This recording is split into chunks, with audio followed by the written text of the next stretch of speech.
అందరికీ నమస్తే. ప్రభుత్వం ఏ నిర్ణయం తీసుకున్నా అదొక కాంట్రవర్సీకి దారితీస్తుంది. అది కావాలని చేస్తున్నారా? లేకపోతే ప్రభుత్వమే కాంట్రవర్సీ నిర్ణయాలు తీసుకుంటుందా? ఎందుకో గానీ ఇప్పుడు యాదగిరిగుట్ట వైటీడీ ట్రస్ట్ బోర్డుకు మెంబర్స్‌ని తీసుకున్నారు కదా! చైర్మన్ మెంబర్స్‌ను. అది మొత్తం వ్యాపార చేతులకి ఇచ్చేసిండ్రు. ఇది నిజంగా మనము తెలంగాణలో నలుమూలల నుంచి మనకున్న అతి పెద్ద వైష్ణవ దేవాలయం యాదగిరిగుట్ట అనేది. అసలు ఆ గుట్టకు వాళ్ళు సరే అంతకుముందున్న అనువంశిక ధర్మకర్తలం కాదని ఇట్లా తిరుపతిలాగా ఇక్కడ కూడా ఒక ట్రస్ట్‌కి ఒక బోర్డుకి ఒక చైర్మన్ కొంతమంది మెంబర్లు ఇదంతా పెట్టాలని చట్ట సవరణ చేసింది మంచిదే. కానీ పెట్టిన మెంబర్ల విషయంలో తీవ్రమైన అబాస్ పాలవుతుంది గవర్నమెంట్. చైర్మను వ్యాపారస్తుడు. చిరంజీవి భార్యకి ఇచ్చిండయా. చిరంజీవి భార్య మెంబరు దానిలో. అసలు ప్రభుత్వం ఆలోచన ఏందో అంటే రేవంత్ రెడ్డికి తనకు కావాల్సిన మనుషులందరికీ అవకాశం ఇవ్వాలి, తనకు కావాల్సిన మనుషులకు ఒక గౌరవం ఇవ్వాలి, అది గౌరవమే. కానీ మన తెలంగాణ మట్టి బిడ్డలు చాలామంది ఉన్నారు, వాళ్ళకి మాత్రం అవకాశం దొరకలేదు. నేను ఒక్కొక్కరి గురించి వాళ్ళకి ఎందుకు ఇచ్చిండో వివరాలు చెప్తాను. నేను మీకు నాకు తెలిసిన వివరాలు మీకు చెప్తా. ఈయనకి ఎందుకు ఇచ్చిండ్రు, ఆయనకి ఎందుకు ఇచ్చిండ్రు, అసలు ఎవరు రికమెండేషను, ఏం జరుగుతుంది తెలంగాణలో. ముందు సబ్స్క్రైబ్ చేయండి, షేర్ కూడా చేయండి. మీరు అందరూ చూసి ఉంటారు, ఇది గవర్నమెంట్ ఇచ్చిన సర్క్యులర్. ఈ సర్క్యులర్లోనే అన్నీ ఉన్నాయి. ఇగో ఎం సత్యనారాయణ రెడ్డి చైర్మన్. ఈయనకి ఎందుకు ఇచ్చిండ్రు? ఈయన ఒక pharma company, MSN pharma company owner. ఇక్కడనే ఉంటుంది, కొత్తూరు దగ్గర ఉంటుంది, మామనాడు జిల్లానే. ఆయన ఒక వ్యాపారవేత్త. యాక్చువల్గా ట్రస్టులు బోర్డులు పెట్టేటప్పుడు ఒక కొంత భక్తిభావం ఉన్నవాళ్ళు, ఆధ్యాత్మికంలో ఉండేవాళ్ళు, పొద్దుగాలు లేస్తే దేవుని కొలిచేవాళ్ళు, అట్లాంటి వాళ్ళని పెడితే కొంత భక్తిభావం పెరుగుతుంది. కానీ వ్యాపారస్తులకు ఇవ్వడం ద్వారా ఆయన ఏం ఆశించిండో రేవంత్ రెడ్డి గారు. మరి ఆయన తన అనుకున్న మనుషులకు ఇచ్చిండు. ఈ వ్యాపారస్తులకు ఇవ్వడం వెనుక ఏం జరిగిందో. తర్వాత వినోద్ వెంకటస్వామి ఈయనకు ఒకరికి ఇచ్చారు, ఆదిలాబాద్ కోటాలో బెల్లంపల్లి ఎమ్మెల్యేకి ఇచ్చేసిండ్రు. కొణిదెల సురేఖ, నాకు తెలిసి నాకున్నంత జ్ఞానం వరకు, నాకున్న జ్ఞాపకం వరకు చిరంజీవి కానీ, చిరంజీవి భార్య కానీ, చిరంజీవి కొడుకు కానీ, చిరంజీవి బిడ్డలు కానీ, చిరంజీవి ఓల్ ఫ్యామిలీ కానీ, ఈ కొణిదెల అనే వాళ్ళందరూ ఉంటారు కదా, వాళ్ళెవరు ఇప్పటి వరకు యాదగిరిగుట్టకు పోలేదు. ఒక్క రోజు కూడా ఒక్క పూజ కూడా చేయలేదు. కనీసం మినిమం కదా, మినిమం అది. కనీసం యాదగిరిగుట్టకు కూడా పోని వాళ్ళను. అదేమి ఈరోజు స్టార్ట్ కాలేదు కదా, గుట్ట ఎప్పటి నుంచో ఉంది, డెవలప్ అయ్యి కూడా ఆల్మోస్ట్ 5 years అవుతుంది కొత్త టెంపుల్ ఓపెన్ అయ్యి. కానీ ఇప్పటిదాకా ఆ టెంపుల్ పోలేవాళ్ళు. కానీ ఇప్పుడు తెలంగాణ అంతా కూడా రేవంత్ రెడ్డిని ఇదే క్వశ్చన్ చేస్తున్నది. కొణిదెల సురేఖకి ఎందుకు ఇచ్చారు, ఏంది ఇంపార్టెన్స్ ఏంది? అది తెలంగాణ వాదులు కూడా కాదు కదా. ఆయన పిఆర్పి ప్రజారాజ్యం పార్టీ పెట్టి చిరంజీవి సమైక్యవాదం స్టాండ్ తీసుకున్నాడు, తెలంగాణ వద్దని. తెలంగాణ మొన్ననే కదా పవన్ కళ్యాణ్ వచ్చి యవనబ్బా జాగిర్ అని మాట్లాడిపోయే. పవన్ కళ్యాణ్ వాళ్ళ ఫ్యామిలీ కదా, కొణిదెల పవన్ కళ్యాణే కదా, ఆయన కూడా అబ్బా జాగిర్ అని మాట్లాడిపోయిండు. మళ్ళీ వాళ్ళ ఫ్యామిలీ మెంబర్కు ఈ బోర్డు ఇవ్వడానికి కారణం ఏంది? బోర్డు మెంబర్గా ఏం ఆశించాడు రేవంత్ రెడ్డి? ఇక మిగతా వాళ్ళు ఇంకా ఉన్నారు. విజయేందర్ తుల్లా, దేవేందర్ గౌడ్ వల్ల నాకు తెలిసి చిన్న కొడుకు అనుకుంటా, పెద్ద కొడుకు బీజేపీలో ఉన్నాడు, చిన్న కొడుకు ఎందుకు ఇచ్చిండో ఆయనకు తెలవాలి.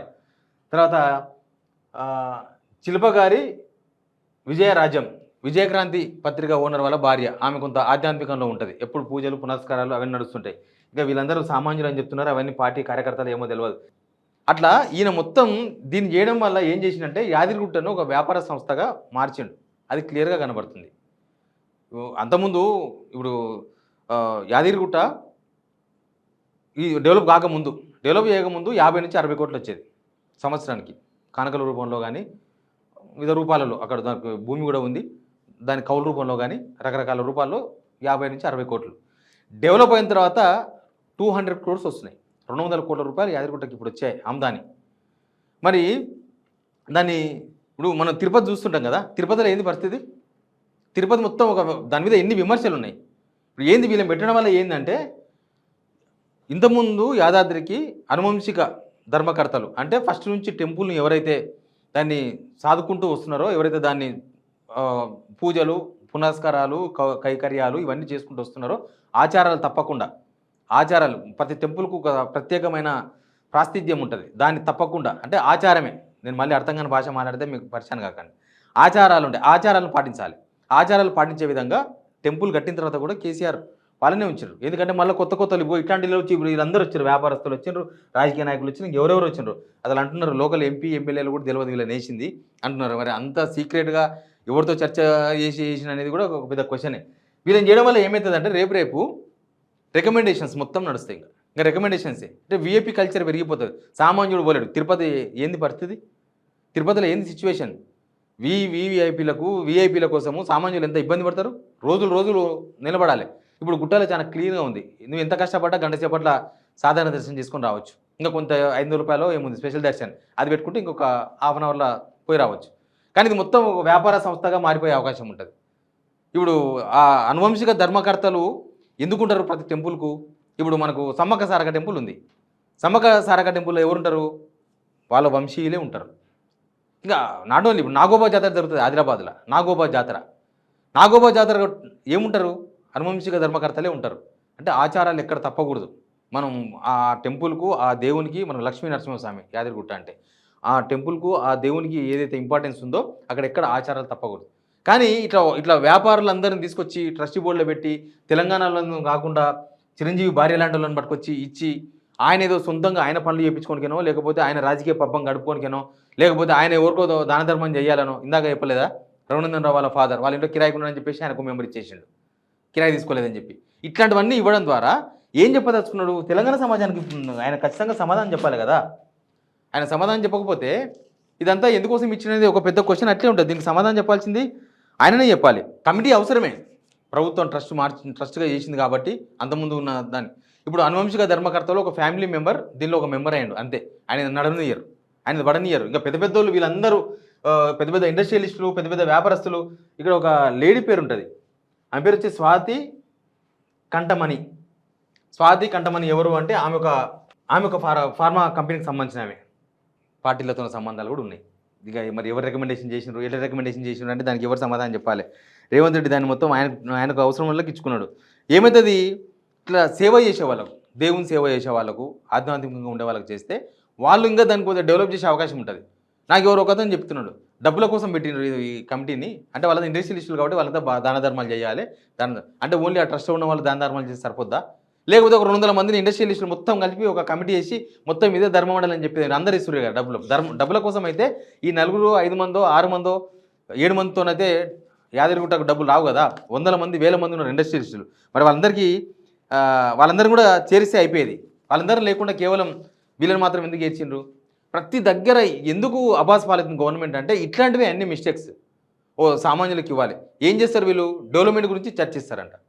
అక్కడ ఏం డెవలప్మెంట్ చేయడానికి చర్చిస్తారు? ఆల్రెడీ టెంపుల్ డెవలప్మెంట్ అయిపోయింది 80-90%. ఇంకా కొత్తగా వేయాల్సింది ఏముంది? టెంపుల్ను ఉన్నది ఉన్నట్టుగా నడపాలి. టెంపుల్ ఎక్కడ ఆచారాలు దెబ్బ తినొద్దు. కానీ ఈయన కట్టింది లేదు, చేసింది లేదు. టెంపుల్ ఆయన ఏమైనా కట్టిండా? పోయిన గవర్నమెంట్ కట్టింది. సరే, ఎవరికి కట్టినా ప్రజల డబ్బులకి వెళ్ళి కడతారు. కేసీఆర్ ఆయన ఇంటికి వెళ్ళి కట్టలేదు. కానీ దాని ప్రాచుర్యాన్ని కాపాడాలి కదా. దానికి చాలామంది ఊర్లలో టెంపుల్స్, మన గ్రామాల్లో టెంపుల్స్ ఉంటాయి, శివాలయం, ఆంజనేయ స్వామి. దానికి వంశపారంపర్యంగా బ్రాహ్మణ్స్ వస్తుంటారు. వాళ్ళే బ్రాహ్మణ్స్గా ఉంటారు, వాళ్ళే పూజారులుగా ఉంటారు. ఎందుకుంటారు అనంటే అక్కడ పూజల గురించి తెలుసు, అక్కడ సాంప్రదాయాలు తెలుసు, అక్కడ ఎట్లా చేయాలనో తెలుసు, కైకర్యాలు కానీ దీపాలు కానీ ఇట్లాంటివన్నీ వాళ్ళకి తెలుసు కాబట్టి పెట్టుకోరు. వేరే ఊరు బ్రాహ్మణ్ వస్తే పెట్టుకోరు. మా ఊళ్ళో ఉన్నారా బ్రాహ్మణం, వాళ్ళే చేసుకుంటారు ఎప్పుడని చెప్తారు. ఈడ మాత్రం ఊరు కాదు, ఏకంగా పక్క రాష్ట్రంలో తీసుకొచ్చి బోర్డులో పెట్టుకోండి. ఏం చెప్పాలి? దీని మీద మీ కామెంట్ కూడా చెప్పండి. ఎందుకంటే కొండ సురేఖ కూడా ఏం సంబంధం నాకు తెలియదు, ఆమెకి ఏమైనా ఇన్వాల్వ్మెంట్ ఉందో లేదో, ఆమె దేవాదాయ శాఖ మంత్రి కదా. కానీ చిరంజీవి భార్యకు అవకాశం ఇవ్వడం అనేదాన్ని క్వశ్చన్ చేస్తుంది తెలంగాణ సమాజం. అసలు ఎందుకు, ఏం అవసరం ఉంది, ఏం చేయనికే ఇచ్చాను? ఎప్పుడు టెంపుల్ ముఖం చూడని వాళ్ళు ఒకనాడు కనీసం టెంపుల్ శుభాకాంక్షలు కూడా చెప్పాలి వాళ్ళ ఫ్యామిలీ ఒకరోజు. ఇప్పుడు తిరుపతి వేరు, తిరుపతి అనేది వాళ్ళకు చెన్నై వాళ్ళకు వీళ్ళకి గొడవలు ఉన్నాయి కదా. అప్పుడు మన తెలంగాణకు వచ్చి కలిసే కన్నా ముందు వాళ్ళ గొడవలు ఉన్నప్పుడు ఆ తమిళనాడులో టీటీడీ మాది అని హుకుం జారీ చేసినప్పుడు ఇది అయ్యేటట్టుందని చెప్పేసి ఒక ట్రస్ట్ బోర్డు పెట్టేసి వాళ్ళకు 2 మెంబర్లు ఇస్తామని చెప్పి అప్పుడు చేసుకున్న అగ్రిమెంట్ అది. కానీ మనకు లేదు కదా. మన తెలంగాణలో అట్లాంటివి ఏం లేవు. మన తెలంగాణకి ఎవరితో గొడవ లేదు. మనం టీటీడీని కూడా వదిలేసినాం, దానిలో కూడా మనకు భాగస్వామ్యం అడగాలి, వదిలేసినాం. మరి ఇదన్నా పట్టించుకోవాలి కదా. ఉన్న ఒక టెంపుల్ కూడా ఆంధ్రలో పాలు చేస్తే ఎట్లా? Please subscribe.